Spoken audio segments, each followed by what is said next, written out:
Hello everyone and welcome to the new Frontend House special episode. My name is Bartosz and I'm here today with Ola. Hello everybody.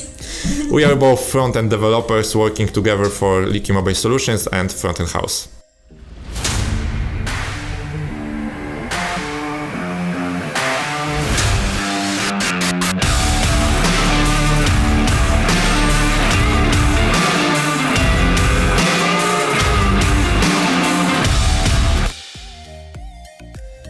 Our main topic for today and what we gonna talk about during this video is Strapi. We're gonna make a quick overview about advantages of using Strapi, focus on some most interesting features, share some thoughts from the user's perspective, and show you some core functionalities from developer's side of view. So what is exactly Strapi? Strapi is a content management system which provides easily building, customizing, adjusting content, architecture, and delivering modern digital platforms and experiences. It's a 100% JavaScript open source headless CMS. You know, I remember when I first heard this term, headless CMS, I was like wondering what happened to this head and why. Yeah. So maybe just in case someone else is wondering as well, we can just, give you are completely right. Yeah, so headless CMS is opposite a little bit to some kind of CMS like WordPress. You have separated frontend and separated API, which is called REST API, and it is a medium between database and the app itself. Strapi is fully customizable and really developer friendly. With constantly evolving developers community, Strapi became a solution which is being recommended by thousands of users from all around the world and can be exposed to any digital channel, device or product. Because of its user-friendly interface, Strapi is easy to use for content managers, administrators and the rest of non-technical stuff. And what is more, you can integrate it with your favorite tools, extend and connect with other tech stacks and much more. What are the most interesting advantages and pros of Strapi, and how about its core features? The most interesting things which makes Strapi so unique are its simplicity and flexibility. You don't have to spend much time to build your desired content types because of its easy to use and simple interface. The structure of content types enables you to customize and combine plenty of fields available, and possibilities to mix them are countless. What is more, Strapi has multi-database support, which means that you can pick any of the database. The choice is yours. So you can select from SQLite, MySQL, Postgres and MariaDB and also more. Of course, you can connect your platform to other types of database structures like Redis, Cloudinary and whatever you wish regarding relational and non-relational databases. With its customizable API, Strapi lets you consume the API from any type of client using different technologies like React, Vue, or Angular, REST, GraphQL, or even mobile apps. You can customize your API by just jumping to your code editor and fit your needs. Talking about Strapi, we have to mention also something about its content structure and design system. Its content modeling lets you define, create, and organize any content models and APIs, and moreover, while creating components, you make it once, then reuse often, so that you can reuse them in any content type. Content types can be related with each other, which means that you can, for example, link articles to categories or create any type of content relations that you need. Everything is provided by Strapi for you. All of that things make Strapi an excellent choice whether you want to build a mobile apps, websites, editorial sites, and even e-commerce platforms. Thousands of huge corporations and companies have already trusted Strapi, such like Toyota, IBM, NASA, Accenture, and much more. Yes, also I would like to add that Strapi is extremely approachable for beginners, because I started working with it this year and I had to learn everything from scratch. But it went quite fast because there is a good documentation, and apart from that, there are a lot of tutorials on their official website. Some of them will help you to start, and some of them cover even more advanced topics. And in case you are looking for some tips and you are not able to find them on their website, you can even request a tutorial, which is great, right? There is a very detailed user guide, there are instructions with screenshots, so also people from business or marketing specialists are taken care of. So before we jump to more practical part, maybe let's ask Olga about her experience with Strapi, because as a marketing specialist, she works with this tool on everyday basis, and maybe Olga, could you please tell us what Strapi allows you to do and what is your experience? Hi, my name is Olga and I work with Strapi almost every day. I'm a marketing specialist and I work on content for the website. We need our website to be as SEO friendly as possible, and Strapi gives us an opportunity to adapt it for our needs and change it whatever we need. This is the first thing I want to mention about Strapi. The next thing, Strapi gives us an opportunity to use different programming languages at the same time while building web pages. For example, we can use markup and HTML for editing text we provide to CMS. We can build web pages from the smaller elements, modules, and this makes the work faster and more effective. My fourth reason to choose Strapi is security. You can see when and by who content was edited, changed or added. And Strapi also supports multilingual websites, so it's easy to build them. If I have to be fair, Strapi is intuitive and easy to use as WordPress, but it is not WordPress. It gives more possibilities to adapt the website and make custom changes. Okay, so let's dive deeper into Strapi. First, we will take a look at the panel in which we can add or update content. Then we will check how we can query for this content and how we can use it in our application. And since our frontendhouse.com and leaky.com are both using Strapi, today in this episode we will show you a little bit behind the scenes. Okay, so I started my application and logged into admin panel. There is a lot of content already and it is added in two categories: collection types and single types. Let's take a look at job offers. So here we have a list view because job offers is a collection type. So here we can see all of the different entries that were created for this collection type. So you can see we have multiple job offers here, and you can see that some of them are in draft mode. So there is some content added, but it is not showing anywhere at the moment. So only items that are published will be visible on the website. Okay, let's take a look at single types now. For example, let's check contact form. Unlike collection types, which have multiple entries, single types are not created for multiple users. In other words, there can be only one entry per available single type. So it's a perfect choice for contact form, right? Because we just have one main email address, one mail phone number. So single type, it's a perfect solution here. So now let's take a look at some of the data that we have in Strapi and check how it is shown on the page. Let's start from careers page, and here we have what our team says section, and here we have reviews of our team members, like what they think about working at Leaky. We have 3 reviews here.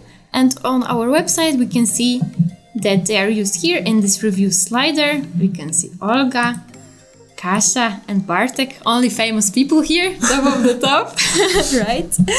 Okay, so now let's take a look maybe at top section of this website, which is here. Here we have the title, here we have some links and an image. So this is exactly this part. Now let's try to update maybe this section. So instead of join the crew, let's say join us, simply, shortly. Okay. And on our website, we also have process section, which describes the recruitment process at Leaky. So we have different steps here. Let's add one more, shall we? So yeah, what we can add? Enjoy and grow. Yeah, something like this sounds good. Think at the end of the process. Yeah. Not to forget about it. Yeah. Grow and enjoy. Okay. No typos? No. Okay. No typos.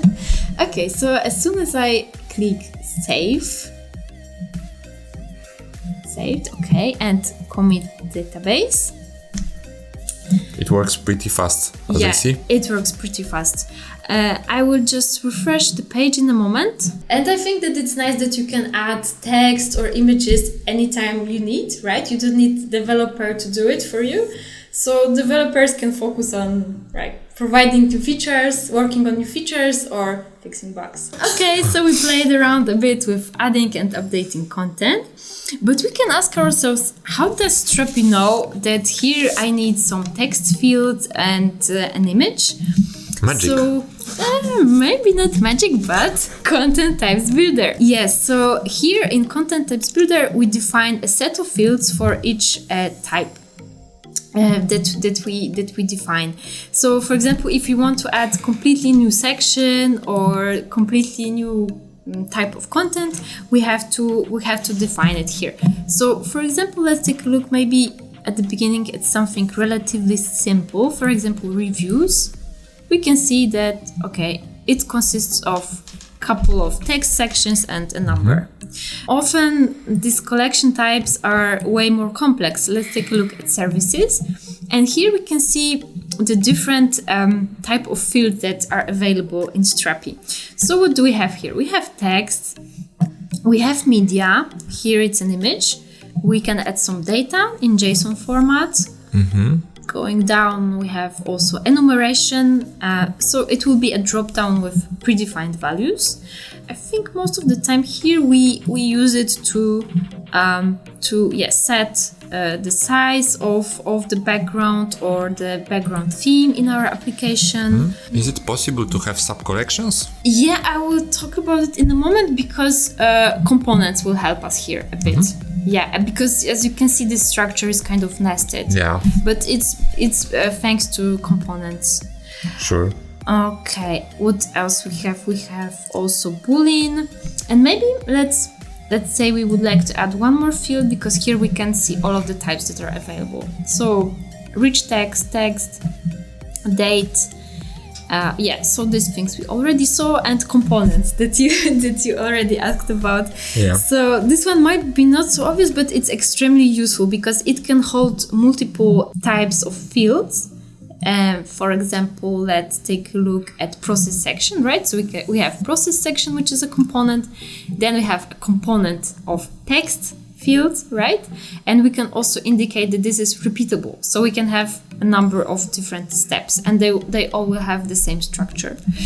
And we can reuse it. So for example, we saw that on careers page, we had process section, which we used to describe our recruitment process, right? But we can also use it, for example, on our services page to describe the way we work with customers, how we approach the new projects, for example. So it's very nice that they're reusable. Bartek, you also mentioned relations at the beginning. So here we can see an example. So here we have a component with team members, and here we indicate that team members component has a relation with people.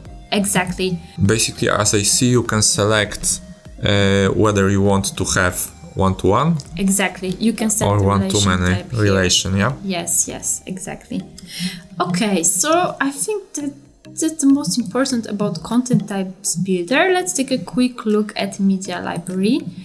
Very helpful plugin. Maybe let's show some more. It's a nice way to quickly check what assets we have already uploaded, right? So we can reuse something that we already have. Thanks to the search, filter and sort, we are able to find what we need quite quickly. So for now you can upload images, audio and video to our media library in Strapi. Yes, exactly. Yes, yeah. These types are for sure available. Okay, so maybe let's mention one plugin which we use a lot recently because we are working on making our website available not only in English but also German and Polish. So as you can see, Strapi has internationalization plugin. So it enables you to serve content in different language versions. So after you install this plugin, you can add different language versions here, right? So for now we have 3 versions. And then a very important step, we have to indicate again in content types builder that we want the certain collection type to enable this localization of content. And then let's maybe take a look at example of our main page, which is here. right? So here we have English version, here we have German version, right? So different content, everything is translated. Maybe let's scroll a bit down, right? So everything is in German here. And we also already have a Polish version of our website, right? So everything is in Polish. Pretty. Yes. And that's it. So maybe now let's take a look at some code finally. And we will be looking closer at this component. So here we show reviews of our customers, right, in this slider. And we keep this data here in Strapi. Here, reviews, right? So you can see all of these reviews here. As a post, yeah? Yeah, it's like yeah, but it's like a collection type, but because there are a lot of different entries. Yeah. Okay, so these are the reviews in Strapi, and now how we get this data and how we can use it in our application. Here you can see we have declared a GraphQL query to get this data from Strapi. And where we use it, it is done here in getStaticProps method when we where we fetch data from our CMS and then pass it to our component. So here we can see we have review slider query here, and then this props here, like this huge object of props, this is here, right? And then it goes to our home page component exactly here to reviews, right? And then if we switch to reviews, we can see that for each review we render review slides, and this one will be responsible for showing all the details, right, of the review. So here we see a company, author of the review, and so on and so on.